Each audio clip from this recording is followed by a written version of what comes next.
dengan hasil gelar daripada terakhir di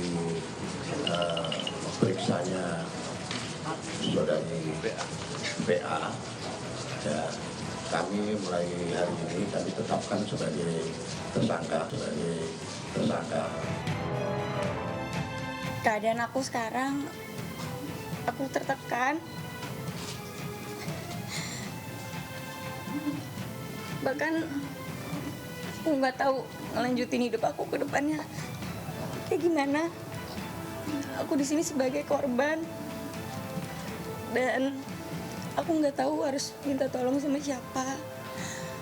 Bahkan untuk ketemu orang aja aku takut, aku trauma, aku bingung, sedih, semuanya gitu campur aduk.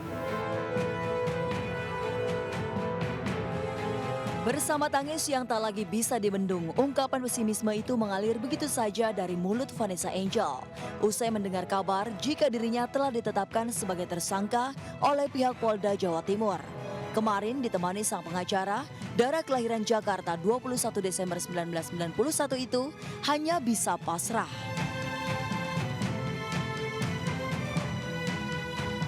Aku hanya bisa pasrah. Ya, aku rasa di sini aku mau ngomong benar atau salah pun akan tetap sama aja gitu, nggak akan berubah situasi apapun. Tragisnya, sejak kasus tersebut mencuat, Vanessa bukan hanya merasa terkucilkan secara sosial, tapi lebih dari itu. Diam-diam rupanya selama ini, ia tak mendapat dukungan dari keluarga. Gimana ya saya ngomongnya? Saya tidak dapat dukungan dari keluarga saya. Tapi nggak apa-apa, saya tetap sayang sama keluarga saya. Itu aja. Untungnya masih ada orang-orang terdekat yang mau berdiri di samping aku, teman-teman aku, sahabat aku, yang masih bisa support aku, nggak ada hentinya sampai sekarang. Pacar saya, itu yang bisa bikin aku bertahan sampai sekarang. Di tengah batin yang terkoyak dan keputusasaan yang memuncak, ia hanya bisa bersandar ke pundak sang kekasih Bibi. Lihat saja bagaimana Bibi dengan sabar berusaha mencoba menenangkan situasi batin sang kekasih usai jumpa pers di Helat.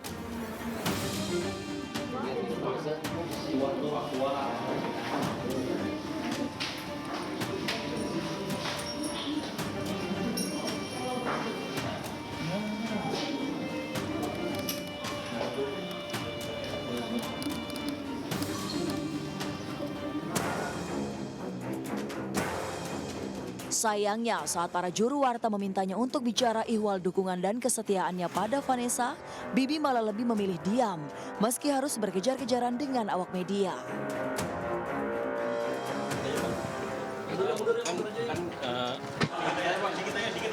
Tanggapannya seperti apa sih, Bang? Dukungannya seperti apa? Dukungannya seperti apa? Ya. Maaf ya. Masih yakin nggak Vanessa bersalah? Meski telah dihianati Vanessa lewat dugaan praktik prostitusi online, faktanya Bibi memang tetap berdiri tegak di sisi sang kekasih. Barangkali ketulusan cinta itulah yang membuat juru warta penasaran. Namun lagi-lagi, untuk kedua kalinya, awak media harus berkejaran karena Bibi tetap memilih diam. Gimana? Bang, kok banyak tersangka, kok masih mau? Kok banyak tersangka, kok masih mau? Bang. Mana bang, kok masih mau sih? Bang, ya lagi gua. Ya, ditetapkannya Vanessa dari saksi menjadi tersangka memang cukup mengejutkan. Apalagi bagi kuasa hukumnya yang masih meragukan dalil hukum dan alat bukti yang masih diragukan. Maka wajar jika kemarin sang pengacara juga mempertanyakan status tersangka yang sudah beredar tersebut. Ini sebenarnya agak kecewa karena pemeriksaannya sendiri belum ada yang mengarah Vanessa ini melanggar pasal-pasal tersebut. Jadi pasal yang mau diterapkan ke Vanessa ini yang mana gitu dari pihak Polda Jawa Timur? Kubu VA boleh kecewa atas keputusan tersebut, tapi rupanya pihak kepolisian telah mengantongi sejumlah bukti. Di antaranya chat berupa ungkapan tak beretika, hingga foto syur yang sengaja dikirim untuk menawarkan diri, hingga bukti-bukti transaksi keuangan dari hasil mencari rezeki haram. Yang bersangkutan secara langsung mengeksplor dirinya, ya, mengeksplorasi dirinya langsung dengan mucikari. Ada komunikasi, bahkan pengiriman foto dari pribadinya dia di share kepada beberapa tersangka sebelumnya yang kita. Tuduh kan ada mengandung cat-cat yang melanggar kesusilaan. Cat yang mana yang melanggar kesusilaan? Terus ada foto, ada video cat video atau foto yang mana yang melanggar kesusilaan? Apakah benar Vanessa yang mendistribusikan? Karena kan kalau kita ngomong undang-undang ITE, ini terkait pendistribusian. Nah, pemeriksaan kemarin belum ada sama sekali arah ke situ. Pertanyaannya belum ada. Yang jelas nanti harusnya kita akan ambil yang bersangkutan.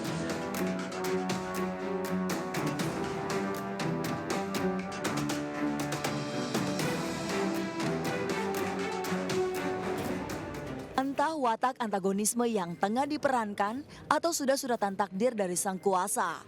Garis tangan hidup Nikita Mirzani seolah tak pernah surut dari konflik sengit, baik dengan mantan kekasih, suami, atau orang terdekat lainnya. Yang teranyar, setelah Niki terlibat adu komentar pedas di media sosial dengan sang kakak ipar dari suami sirinya Dipo Latif, kabarnya Niki dilaporkan ke pihak polisi karena ucapannya dianggap menyinggung keluarga suami sirinya itu. Belum reda laporan dari sang kakak ipar, baru-baru ini Niki juga dikabarkan telah ditetapkan sebagai tersangka atas laporan mantan suaminya Sajat Ukra karena dituding menghalang-halangi pertemuan ayah dan anak. Bahkan istri Sajat pun ikut bicara. Nggak salah hamilnya 2014 ya. Dan kita ada bukti-bukti transfernya dari 2014 dan kalau nggak salah itu dia waktu dia gugat cerai pun bulan Maret atau bulan April pun masih ada bukti transfernya terus setiap bulan walaupun sudah gugat cerai.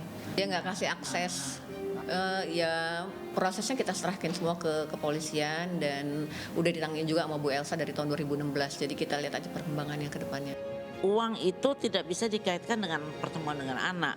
Jadi setiap mau ketemu anak mesti bayar. Enggak lucu, ini kan kasih sayang beda.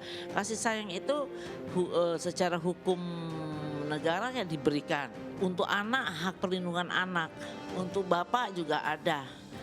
Dan juga hak dari Allah. Namun bukan Nikita Mirzani namanya jika tak menanggapinya dengan santai. Alih-alih nyalinya ciut karena ancaman jeruji besi, ia malah dengan gembira memamerkan harta buah kerja kerasnya selama ini. Nggak tahu kalau yang di sana mah mamerin apa ya. Kalau Niki kan mamerin apa yang memang punya Niki sendiri gitu. Boleh ditanya di sini ini rumah atas nama siapa, boleh ditanya. Nanti kalau sertifikatnya udah keluar pun insya Allah akan dipamerkan lagi. Sepertinya 2019 akan mamer ya, kriaan-kriaan. Mungkin karena mainnya sama war kali ya. Ya gini sebenarnya kalau memang dianya nggak salah ya kenapa harus takut gitu. Ya semua orang kayak kita ya kayak aku aja misalkan aku nggak punya salah ya kenapa kita harus takut gitu. Mungkin ya Niki juga kayak gitu.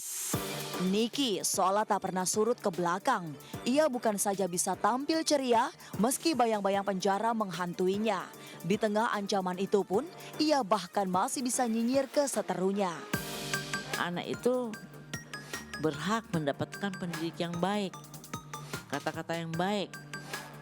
Nggak bisa hidup suka-suka saya sendiri. Kalau suka-suka sendiri nggak ada aturan hukum. Badan-badan gua sendiri, mau gua sendiri nggak bisa. Buktinya badan-badan saya sendiri kita jual diri, kena tersangka juga, ketangkep polisi. Gak usah banyak nyindir, gak usah banyak nyinyir. Dijaga Itu bibir, jangan suka mencibir.